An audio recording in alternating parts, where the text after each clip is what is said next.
Hello.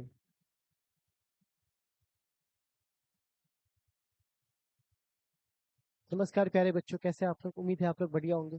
तो प्यारे बच्चों, जैसा कि ये होमवर्क क्लास है और इस होमवर्क क्लास में उन बच्चों के लिए जो बच्चे भी क्लासेस कर रहे हैं, प्यारे बच्चों, उन बच्चों के लिए जो क्लासेस में टॉपिक पढ़ते हैं और उस टॉपिक पे न्यूमेरिकल, ऑब्जेक्टिव, एनसीईआरटी, कई छोटे छोटे ऐसी चीजें होती है जहां आपको प्रैक्टिस की आवश्यकता पड़ती है और उस वक्त बच्चा खुद को अकेला महसूस करता है। उस वक्त में उसी सब चीजों के लिए मैं यहाँ पे टॉपिक वाइज न्यूमेरिकल, ऑब्जेक्टिव सब कुछ करवाने के लिए यहाँ तैयार हूँ, ताकि क्लासेस में जो आपकी बेसिक फंडामेंटल चीजें रची जाती है उसको फाइनल टचअप यहाँ दे सको। तो चाहे आप कोई भी क्लासेस कर रहे हो, कहीं भी कर रहे हो, आपको ये चीजें तो जरूर ही करनी चाहिए। पढ़ाई के बाद, क्लासरूम के पढ़ाई के बाद ये चीजें जरूरी है। तो चलिए प्यारे बच्चों, मैं यहाँ पे अपने असाइनमेंट्स के थ्रू ये काम करवा रहा हूँ। अगर आपको असाइनमेंट्स नहीं है तो इसी में देखिए, डीपीपी डिस्क्रिप्शन में भी लिंक है, और आप हमारे यहाँ पे ऐप पे भी जाकर इसे प्राप्त कर सकते हैं। एप्लीकेशन का लिंक डिस्क्रिप्शन में है, वहाँ पे सिस्टमेटिक सारे ऐप पे बाकी सारी चीजें मिल जाएगी। ऐप को कैसे ऑपरेट करें इसके लिए एक वीडियोज है, उसको भी जाकर के आप देख सकते हैं। तो चलिए आज शुरू करते हैं। तो आज शुरू करते हैं, इससे पहले मैं आपको बता दूं कि कल की क्लास में हम लोगों ने टॉपिक वाइज न्यूमेरिकल को हम लोगों ने प्रैक्टिस किया था। इसमें हम लोगों ने 1 से लेकर के 17 तक न्यूमेरिकल कैसे बनेंगे उसके हिंट्स करवा दिए थे। आज हम लोगों को बात करना है स्मार्ट ऑब्जेक्टिव क्वेश्चन पे। जी हाँ, वैसे ऑब्जेक्टिव क्वेश्चन जिसको आपको टॉपिक वाइज बनाने के बाद आपको बहुत अच्छा आइडिया हो जाता है अपने लेवल को इंक्रीज करने का, कि हम कैसे जा करके चाहे बोर्ड लेवल को, चाहे नीट लेवल को, चाहे जेई लेवल को, अपने टॉपिक के प्रति जो समझ उसको कैसे बढ़ाए। ठीक है, तो बच्चे लोग, इसमें सबसे पहला क्वेश्चन आता है इलेक्ट्रिक चार्ज का। क्लास 12 के फिजिक्स के इलेक्ट्रिक चार्ज का इंग्लिश मीडियम है। तो पहला चैप्टर में कहता है, इस सोप बबल है, मैं इसको ये कर लेता हूँ। एक सोप का बबल है जिस पे नेगेटिव चार्ज दिया जाता है, तो उसकी रेडियस क्या होती है? तो मान लीजिए सोप का बबल है, इस पे नेगेटिव चार्ज हमने दिया, तो इसकी जो वैल्यू, जिसकी जो साइज है, वो साइज क्या करेगा? इंक्रीज करेगा। साइज क्या करेगा? इंक्रीज करेगा। ठीक है, क्यों? क्योंकि नेगेटिव नेगेटिव एक दूसरे को धक्का देगा, क्योंकि बबल्स जो होता है तो थोड़ा सा क्या होता है, लचीला होता है, तो जब वो धक्का देगा तो वो तो अपने लचक के कारण क्या हो जाएगा? थोड़ा बड़ा हो जाएगा। तो यहाँ पर साइज क्या करेगा? इंक्रीज करेगा। ठीक। अगला कहता है, किसी बॉडी पे नेगेटिव चार्ज देने पर, ठीक है, किसी बॉडी पे नेगेटिव चार्ज देने पर, तो आपको पता है किसी भी बॉडी पे नेगेटिव चार्ज का मतलब होता है कि आप ऊपर से लाके इलेक्ट्रॉन को ऐड कर रहे हैं। तो जब किसी बॉडी पे नेगेटिव चार्ज दीजिएगा तो उसकी जो मतलब इलेक्ट्रॉन को लाकर क्या करना पड़ेगा? तो आपको इलेक्ट्रॉन को ऐड करना पड़ेगा। तो हमारे पास ऐड कीजिएगा तो इलेक्ट्रॉन एक्सेस हो जाएगा, तो क्या बोलेंगे? Giving excess electron to it. इस पे अधिक इलेक्ट्रॉन आपको देना होगा। किसी भी बॉडी पे मिनिमम चार्ज कितना होगा? अधिकतर बच्चे गलती मार देते हैं, 1 कूलम, 1 स्टैट कूलम। वन देख के उसको लगता है सबसे कम वन होगा। नहीं, क्यू बराबर एन ही होता है। ठीक है, सबसे कम वन जरूर होता है लेकिन एन बराबर वन, लेकिन ई का मान तो अभी भी होता है 1.6 10⁻⁻19 कूलम। तो हमारे पास सही ऑप्शन कौन हो जाएगा? B number. ठीक है, इसके बाद आता है, अगर एक सॉलिड मेटालिक स्फीयर है जिसपे क्यू चार्ज दिए हैं, ठीक है, मेटल का स्फीयर है, तो मेटल का स्फीयर है तो चार्ज सब जगह इक्वली बटेगा। ठीक है, और सरफेस पे बटेगा। तो यहाँ पे क्या बोला जाएगा? Uniformly but only surface. सही बात है, एक समान बटेगा और charge always reside on the surface. ऐसा पॉइंट भी हम लोगों ने लिखवा रखा है। ठीक है, अगर आपको मेरे क्लास से संबंधित कुछ भी चाहिए होगा, नोट्स, पीडीएफ, ठीक है, बुक्स, लेक्चर, कुछ भी, एनीथिंग, आप जाइए यहाँ पर एप्लीकेशंस पे। धीरे धीरे एप्लीकेशन में चीजें ऐड हो रही, तो वहाँ पे आपको सब कुछ मिल जाएगा। एग्जाम तक बहुत हेल्प करने वाला है, इसलिए एप्लीकेशन को जरूर डाउनलोड करके आप लोग रख लीजिएगा। ठीक है, चलिए, चार्ट मार्क। अब आता है 5 नंबर क्वेश्चन। कहता है, देर आर दो मेटालिक स्फीयर है, दोनों के रेडियस इक्वल है। रेडियस इक्वल है और एक भरा हुआ है और एक खाली है। ठीक है ना, एक सॉलिड है, खाली है। तो एक बात बताओ, सॉलिड हो चाहे खाली हो, क्योंकि चार्ज तो हमेशा सरफेस पे ही रहने वाला है, तो चाहे भरा होगा चाहे खाली होगा, दोनों का तो चार्ज सेम ही ना रहेगा। क्योंकि रहना अंदर थोड़ी ना चार्ज रहना है कि भरा खाली से मतलब है, चार्ज तो सतह पर ही रहना है, और दोनों का सतह बराबर है, चाहे वो भरा हुआ है चाहे वो खाली हो। ठीक है, तो यहाँ पर मैं कह सकता हूँ कि दे कैन चार्ज इक्वली, दोनों पर इक्वली चार्ज होंगे। अब चूंकि ये स्फीयर है तो मैक्सिमम होगा। ठीक है, खैर, अब सवाल है कि अगर मैंने 10 के पावर 14 इलेक्ट्रॉन्स को रिमूव कर दिया, तो रिमूव करोगे तो माइनस वाला आंसर खत्म हो जाएगा, क्योंकि देने पर माइनस होता है, निकाल लेने पर प्लस हो जाता है। ठीक, तो यहाँ पर तुमने इतना निकाल लिया, तो अब आपको बताइए क्यू का मान कितना होगा? तो क्यू बराबर होता है एन। एन का मान आपने लिखना 10 के पावर 14 और ई का मान होता है 1.6 10 के पावर -19। ठीक है, तो यहाँ पे आपके सामने ये कितना हो जाने वाला है, देखिए तो 1.6 और 19 में से 14 जाएगा तो यहाँ पर कितना वजन है, -5। ठीक है, तो यहाँ पर क्या करेंगे, 1 दशमलव हटाएंगे तो यहाँ पे 10 आ जाएगा, और ये 10 ऊपर आएगा तो -6, तो 16 गुने 10 के पावर -6, -6 को माइक्रो बोलते हैं, तो 16 माइक्रो कूलम, यानी ए नंबर ऑप्शन। चलिए 7वां में देखिए, 7वां में कहता है हमारे पास एक कंडक्टर के पास इतने कूलम पॉजिटिव चार्ज है। ठीक है, तो इतने कूलम पॉजिटिव चार्ज है, तो यहाँ पर n का मान क्या होगा, तो q बराबर होता है n ई, तो n बराबर क्या होगा, तो n बराबर हो जाएगा q बट्टे ई। q का मान हमें दिया हुआ है 14.4 10 के पावर -19, और e का मान होता है 1.6 10 के पावर -19, कट जाएगा दशमलव दशमलव 16 नंबर, तो 9, तो हमारे पास 9। अब चूंकि कह रहा है कि पॉजिटिव है तो पक्की बात इलेक्ट्रॉन की कमी होगी, तो 9 इलेक्ट्रॉन की कमी होगी, तो कौन सा ऑप्शन होगा, डी नंबर। ठीक है, और अगर निगेटिव होता तो 9 इलेक्ट्रॉन एक्सेस होता, ज्यादा होता। तो चलिए 7वां के बाद 8वां कहता है कि एक कूलम चार्ज में कितने नंबर ऑफ इलेक्ट्रॉन्स होंगे। बड़ी फेमस क्वेश्चन है। क्यू बराबर अगर एक कूलम हो तो एन बराबर क्या होगा, तो एन बराबर होता है क्यू बाई ई। क्यू का मान 1 कूलम, ई का मान 1.6 10 के पावर -19 कूलम, कूलम से कूलम कट गया, 1 को 1.6 से काटिएगा तो 0.625, और 19 ऊपर जाएगा तो क्या हो जाएगा, +19। ठीक, अब दशमलव खसकाएगा तो यहाँ पर हो जाएगा 6.25 10 के पावर 18। ठीक है, तो सही ऑप्शन हो जाएगा बी नंबर। ठीक है, चलिए अब हमारे पास नेक्स्ट है ए और बी। ए यहाँ पर पॉजिटिव चार्ज है और बी निगेटिव चार्ज है। ठीक है, बी कौन सा चार्ज है, निगेटिव चार्ज है, सेम मान।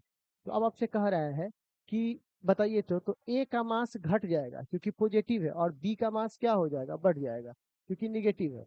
तो इसमें कहता है ए और बी दोनों का मास इक्वल होगा, गलत। ए का मास इंक्रीज करेगा, गलत। बी का मास डिक्रीज करेगा, गलत। बी का मास इंक्रीज करेगा, सही। ठीक है, अब हमारे पास क्वेश्चन है 10वां में, 10 के पावर 19 इलेक्ट्रॉन्स को हम रिमूव करते हैं एक मेटल के प्लेट से, तो चार्ज कितना होगा उस पर। तो सबसे पहले एक बात बताइए, क्यू बराबर क्या होगा, एन ई। एन का मान है 10 के पावर 19, ई का मान होता है 1.6 10 के पावर -19, तो हमारे पास प्लस से माइनस खत्म हो जाएगा, तो 1.6 बचेगा। अब आपने क्या किया है, रिमूव किया है, तो जब निकाल लोगे तो पॉजिटिव ना हो जाएगा, रख दोगे तो निगेटिव, निकाल लोगे तो पॉजिटिव, तो कौन सा ऑप्शन होगा हमारा, बी नंबर। ठीक है, अल्फा पर कितने होते हैं, तो अल्फा पे 2 प्रोटॉन के बराबर होते हैं, तो एक प्रोटॉन का होता है 1.6 10 के पावर -19, तो 16 दूनी 32, यानी सही ऑप्शन होगा बी नंबर। ठीक है, 12 देखिए, 12 में कहता है एक ग्लास रड को रब्ड किए है किसके साथ, सिल्क के साथ। तो जब ग्लास को सिल्क के साथ रब कीजिएगा तो आप बताइए, ग्लास प्लस हो जाएगा और सिल्क माइनस हो जाएगा, तो पक्की बात है ग्लास पर से कहाँ गया होगा, सिल्क पे गया होगा। ठीक है, तो सिल्क ने गेन किया, प्लस ने दिया, तो क्या बोलेंगे, gain electron from silk. From silk से नहीं हुआ है, सिल्क पर हुआ है, गिव इलेक्ट्रॉन टू सिल्क, तो सही बात है ना। ये ग्लास क्या करेगा, इलेक्ट्रॉन देगा किसको, सिल्क को। ठीक है, चलिए प्रोटॉन वाला तो बात वैसे भी गलत है। 13 में कहता है बॉडी के पास -80 माइक्रो कूलम चार्ज है, तो कहता है कि कितना इलेक्ट्रॉन उसको देना पड़ा है। ठीक है ना, तो चलिए माइनस पुराने के लिए इलेक्ट्रॉन तो देना ही पड़ेगा उस पर, तभी तो माइनस होगा, निकालोगे तो प्लस, दोगे तो माइनस। तो क्यू बराबर क्या होता है, एन ई, तो एन बराबर क्या होगा, क्यू। माइक्रो मतलब 10 के पावर -6, और ई का मान होता है 1.6 10 के power -19, minus minus minus plus, दशमलव हटाएंगे तो 800, 16 पंचे 80, यानी 50, और ये हो जाएगा, तो ये हो जाएगा 50 गुने 10 के पावर 19 में से 16 जाएगा तो कितना बच जाएगा, 13 प्लस 13, तो एक जीरो और दे दोगे तो 14, यानी 5 गुने 10 के पावर 14, सही ना, ऑप्शन नंबर हो जाएगा सी। ठीक है, चलिए अब हाँ 14 नंबर सवाल देखिए, कहता है एक से लेके 5 गो बॉल है जिसका पेयर बनाया गया है, 1 2 2 4 4 1 और 2 3 4 5, इस तरह से पेयर्स बनाए गए हैं। तो कहता है पहला बॉल क्या होगा। तो सबसे पहली बात पेयर्स में जरा देख लेता हूँ, 1 2, ठीक है, तो 1 और 2 आपस में अट्रैक्शन कर रहे हैं, लिखा हुआ है, कि अगर एक दो दो चार और चार एक आपस में क्या कर रहा है, अट्रैक्शन कर रहा है उससे। फिर कह रहा है दो चार, तो दो चार। फिर कह रहा है चार एक, चार एक।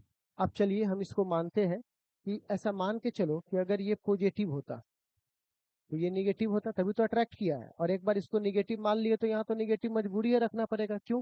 क्योंकि ये टू है, जब यहाँ फिक्स हो गया तो यहाँ भी फिक्स होगा। तो फोर प्लस, फिर फोर प्लस मजबूरी है, तो वन क्या होना चाहिए, माइनस। लेकिन यहाँ तो वन प्लस है, तो पक्की बात है ये बात क्या है, गलत है। अब मान के चलो कि ए माइनस होता तो ये प्लस होता। एक बार ये प्लस हो गया तो ये भी फिक्स हो गया, क्योंकि यही टू तो ये है। अब मजबूरी है कि इसको माइनस होना पड़ेगा, तभी तो अट्रैक्ट होगा। अब ये माइनस हो गया तो इसको भी माइनस। तो पक्की बात है वन क्या होगा, प्लस। लेकिन एक बार ये प्लस है, एक बार ये माइनस है, क्या ये संभव है? तो ये वाला सिनेरियो भी गलत है। तो कहिएगा सर क्या होगा? तो देखो ये भी तो हो सकता है कि ये जो वन है ये प्लस चार्ज या माइनस चार्ज ना होकर बल्कि क्या हो, न्यूट्रल हो। न्यूट्रल हो, क्या हो हुआ, न्यूट्रल। प्लस और माइनस ना होकर बल्कि क्या हुआ, न्यूट्रल हो। ठीक है, तो ये हमारे पास क्या बोल दिए बच्चे लोग, ये न्यूट्रल है। मतलब कि ये ना प्लस है ना माइनस है। याद रखिएगा कि चार्ज बॉडी का भी अट्रैक्शन होता है और अनचार्ज बॉडी का भी अट्रैक्शन होता है, वो केस मैं आपको पढ़ा चुका हूँ। ठीक है, तो यहाँ पर इसको बोल सकते हैं कि ये क्या है बुआ, अनचार्ज है। ठीक, सॉरी अनचार्ज, यहाँ न्यूट्रल है, न्यूट्रल। ठीक है, तो चलिए 15 हो गया। अब 16 देखिएगा। 16 में कहता है एक बॉडी को मैंने अर्थ से कनेक्ट किया। ये लीजिए एक बॉडी है जिसको अर्थ से कनेक्ट कर दिया। ठीक है, और इलेक्ट्रॉन कहाँ से कहाँ जा रहा है, अर्थ से इलेक्ट्रॉन जा रहा है बॉडी में। तो एक बात बताओ, इसके पास इलेक्ट्रॉन की कमी होगा तब ना इससे इलेक्ट्रॉन मांग रहा होगा। ठीक, तो इलेक्ट्रॉन की कमी किस बॉडी को दर्शाता है, तो पॉजिटिव को दर्शाता है। पॉजिटिव का मतलब कि किसी बॉडी में इलेक्ट्रॉन की कमी है और वो किसी से अगर ले रहा है तो पक्की बात है वो पॉजिटिव होगा, तभी उससे इलेक्ट्रॉन ले रहा है। तो ये जो बॉडी है वो किस नेचर का होगा, तो बोलिएगा चार्ज पॉजिटिवली। ठीक है, कौन सा नेचर का होगा, पॉजिटिवली। अगला, नंबर ऑफ इलेक्ट्रॉन अगर 1.6 में कितने होंगे, अगर ये चार्ज इतना दिया हुआ है, तो क्यू बराबर होता है एन। तो बताओ एन बराबर क्या होगा, क्यू बट्टे ई। क्यू का मान है 1.6 और ई का मान है 1.6 10 के पावर -19। कट गया, तो यहाँ पे कितना हो जाएगा, 10 के पावर +19। तो सही ऑप्शन हो जाएगा +19। ठीक है, 16 17। अब है हमारे पास क्वेश्चन, चार गो फोर मेटल कंडक्टिंग हैवी different shape. Four metal conducting उसका डिफरेंट शेप है। ठीक है, तो अब यहाँ पे कहा जाता है कि उसकी शेप डिफरेंट है। तो अब सबसे अधिक देर तक कहता है कि अगर हम किसी इंसुलेटिंग स्टैंड पर रखा हुआ है तो सबसे अधिक देर तक चार्ज रिटेन रख कौन सकता है। तो देखिए जिसके शेप में कोना कोनी नहीं निकला होगा वो अधिक देर तक चार्ज रख सकता है, क्योंकि जिसका कोना निकला होता है उसकी मैक्सिमम चार्ज डेंसिटी होती है, मतलब उसके पास लूज करने की क्षमता अधिक होती है, वो नॉन यूनिफॉर्म हो जाता है। जिसकी शेप यूनिफॉर्म एक जैसी होती है वहां पे चार्ज यूनिफॉर्मली डिस्ट्रीब्यूटेड होता है, एक समान बल लगता है। और जब किसी पर एक समान बल लगता है तो वो इजिली कैंसल आउट करके अपने साथ रखता है उस चीजों को। तो इसके लिए सबसे अच्छा शेप स्फेयर, इसमें सबसे कम कोना है। सिलेंडर, इसमें थोड़ा कोना कानी वाली बात है, यहाँ भी कोना, यहाँ भी कोना, यहाँ भी कोना, यहाँ भी कोना। पियर, इसके पास भी कोना है। लाइटिंग कंडक्टर, ये भी नुकीला होता है तो ये नहीं चलेगा, इसके पास भी कोना है, इसके पास भी कोना है। तो सबसे अच्छा किसके पास कोना नहीं है, स्फेयर। तो सही ऑप्शन कौन सा होगा, वन। तो प्यारे बच्चों मैंने आपको चार्ज का करवा दिया। अब हमारे पास बोर्ड लेवल है, तो बोर्ड लेवल वाले के लिए बोर्ड के क्लासेस में करवा चुके हैं, बोर्ड लेवल को इसमें नहीं फेंटेंगे। बोर्ड लेवल वाला क्या मतलब, बेसिक जो ऑब्जेक्टिव सब है इसके लिए अलग हम लोग बात करेंगे, जिसमें स्पेशली सिर्फ बोर्ड की ही बात होगी। यहाँ पे हम लोग सिर्फ और सिर्फ किसकी बात करेंगे, थोड़ा टॉपिक वाइज एडवांस मतलब मल्टीपल स्मार्ट क्वेश्चंस की बात करेंगे जिसमें लेवल होंगे, और उसके बाद न्यूमेरिकल्स की बात करेंगे। इसके बाद आप देखिएगा तो हमारा जो नेक्स्ट टॉपिक होने वाला है वो कुलम्ब के नियम का होने वाला है। ठीक है, कुलम्ब्स लॉ का। तो कुलम्ब्स लॉ पे भी बहुत अच्छा खासा न्यूमेरिकल है, टॉपिक वाइज न्यूमेरिकल प्रैक्टिस। तो अगला जो क्वेश्चन होगा वो एक से लेकर हम लोग सॉल्व करेंगे कितना तक, हाँ 16 तक, एक से लेकर 16 तक सवाल को सॉल्व करेंगे। और इसके बाद हम लोग आएंगे स्मार्ट ऑब्जेक्टिव क्वेश्चन में। ठीक है, तो चलिए आज के लिए बस इतना ही, अगली मुलाकात होगी अगली क्लास में। ये हमारी क्लासेज की जो चीजें हैं नेक्स्ट क्लासेस में हम लोग इस पे मिलेंगे, किस पर, कूलम के नियम पे। तो एक बार कूलम का नियम रिवीजन करके रखिएगा, ठीक है। और जिनको हमारी क्लासेस में पढ़ते हैं उनको डाउट होगा वो टिक लगा के रखिएगा, जो आपको डाउट होगा उसका सोल्यूशन कर लीजिएगा, ठीक है। बाय बाय, टेक केयर सभी को।